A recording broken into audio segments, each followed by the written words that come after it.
এই মুহূর্তের বড় খবর দেব, বিশ্ববিদ্যালয়ের মঞ্জুরি কমিশন বা ইউজিসির নতুন বিধির ওপর স্থগিতাদেশ দিল সুপ্রিম কোর্ট। ইউজিসির ওপর নতুন বিধির ওপরেই স্থগিতাদেশ দিল দেশের শীর্ষ আদালত। আপনাদেরকে এই মুহূর্তের বড় খবর দিচ্ছি, যেখানে বিশ্ববিদ্যালয় মঞ্জুরি কমিশন বা ইউজিসির নতুন বিধির ওপর স্থগিতাদেশ দিল সুপ্রিম কোর্ট। আপনাদেরকে জানিয়ে রাখবো যে ইউজিসি ইউনিভার্সিটি গ্র্যান্ট কমিশনের বেশ কিছু নিয়ম জানিয়ে সাম্প্রতিককালে বিতর্ক তৈরি হয়েছিল, আর সেই সব নিয়মের ওপরেই এবার অন্তর্বর্তী স্থগিতাদেশ জারি করলো দেশের শীর্ষ আদালত। ইউজিসির ওপর ইউজিসির নতুন বিধির ওপরেই স্থগিতাদেশ দিল supreme court. UGC university grant কমিশনের বেশ কিছু নিয়ম এবং যা নিয়েই সাম্প্রতিক সময় বিতর্ক তৈরি হয়েছিল, আর সেই সব নিয়মের ওপরেই এবার অন্তর্বর্তী স্থগিতাদেশ জারি করলো দেশের শীর্ষ আদালত। আমরা সরাসরি এই মুহূর্তে এই নিয়ে কথা বলবো। নিউজ রুম থেকে আমাদের সঙ্গে রয়েছেন আমাদের প্রতিনিধি অঙ্কুর ভট্টাচার্য। অঙ্কুর দা, কেন ইউজিসির এই নতুন বিধির ওপর স্থগিতাদেশ দিল সুপ্রিম কোর্ট, সেক্ষেত্রে ঠিক কি বলা হয়েছে সুপ্রিম কোর্টের তরফে?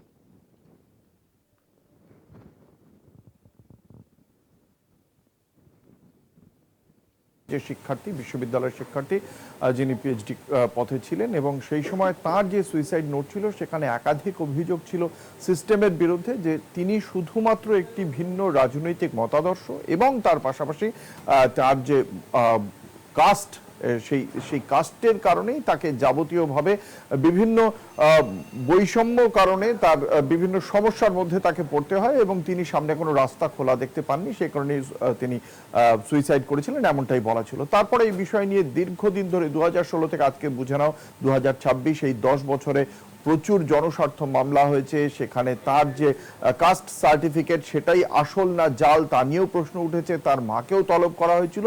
এবং তারপর 2025 জানুয়ারি মাসে রোহিত ভেমুলা কেস, এবং তার পাশাপাশি একজন চিকিৎসক তিনিও এই একই রকম ভাবে বর্ণবৈষম্যের শিকার হয়েছিলেন, পায়েল তাদভি, তাদের দুটি যে মামলা ছিল সেই মামলার প্রেক্ষিতে ইউজিসিকে এবং কেন্দ্রীয় সরকারকে শীর্ষ আদালতের পক্ষ থেকে বলা হয়েছিল যাতে তারা একটি এমন আইন তৈরি করেন যাতে এই ধরনের ঘটনা শিক্ষা প্রতিষ্ঠানে আর যাতে না ঘটে।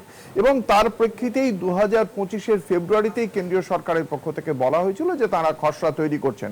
2026 15 জানুয়ারি এই যে আইনটি, সেই আইনটি প্রকাশ্যে আসে, যে আইনটি ইকুয়ালিটি রেগুলেশনস 2026, যে আইনে বলা হয়েছিল যাতে এসসি এসটির পাশাপাশি শুধুমাত্র এসসি এসটি নয়, তার সঙ্গে ওবিসিদেরও ইনক্লুড করা হয়, এবং তার সঙ্গে সঙ্গে যারা ফিজিক্যাল যারা পার্সন উইথ ডিসেবিলিটিস অর্থাৎ যারা বিশেষভাবে সক্ষম, এবং মহিলাদের ইনক্লুড করা হয়।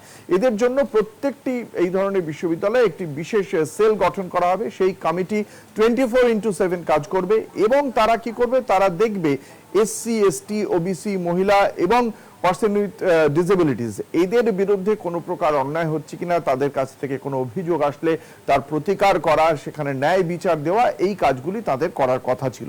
এবং সেটা করতে গিয়েই এই আইন আসার পরেই দেখতে পাওয়া যায় মূলত উচ্চ বর্ণের দিক থেকে একটা পাল্টা প্রতিবাদ তৈরি হয়। এবং সেটা নিয়ে একদিকে যেমন নেট দুনিয়ায় যেমন হইচই পড়ে যায়, উত্তরপ্রদেশ উত্তরাখণ্ডে সেখানে প্রধানমন্ত্রী নরেন্দ্র মোদীর ছবি পোড়ানো থেকে শুরু করে বিভিন্ন আমরা বিক্ষোভ দেখতে পাই।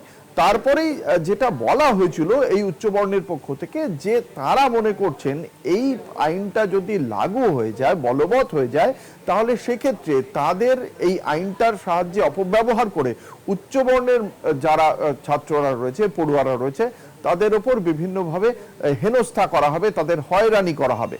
এবং সেই কারণেই তাদের এতটা বিরোধ ছিল, এবং তার প্রেক্ষিতেই আজকে শীর্ষ আদালতের কাছে এই বিষয়টি নিয়ে যায়। এবং শীর্ষ আদালতের পক্ষ থেকে খুব সুনির্দিষ্টভাবে বলা হয়েছে, প্রথমত স্থগিতাদেশ দেওয়া হয়েছে, এবং স্থগিতাদেশ দেওয়ার পাশাপাশি যেটা বলা হয়েছে যে কেন্দ্রীয় সরকার যেন এই বিষয়ে বিশেষজ্ঞদের পরামর্শ নেয়, এবং যতক্ষণ না এই বিষয়টি আইনের খসড়া তৈরি হচ্ছে ততদিন পর্যন্ত বর্তমান আইন বলবৎ হবে না। 2012 সালে ইউনিভার্সিটি গ্রান্ট কমিশনের যে আইন রয়েছে, 2012 সালের সেই আইনই কার্যকর থাকবে।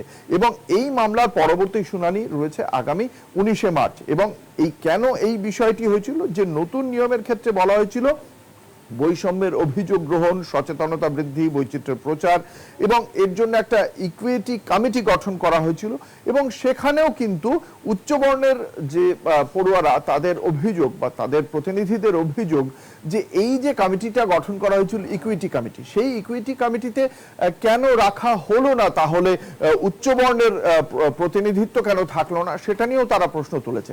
এবং তার প্রেক্ষিতেই সুপ্রিম কোর্টের যে অবজারভেশন, তাতে আমরা দেখতে পেলাম সুপ্রিম কোর্টের পর্যবেক্ষণ যে এক্ষেত্রে খুব স্পষ্টভাবে তারা মনে করছেন বিশ্ববিদ্যালয়ে একটা ইনক্লুসিভ পরিবেশ থাকা উচিত, যে পরিবেশের মধ্যে সকলেই যদি সমানভাবে থাকে তাহলে তার একটা ভালো দিক থাকে। কিন্তু আগে থেকেই এই আইন এতটাই কঠোর করা হচ্ছে তাতে পার্সন টু পার্সন পড়ুয়াদের মধ্যেই যেন একটা বিভেদের রেখা তৈরি হচ্ছে।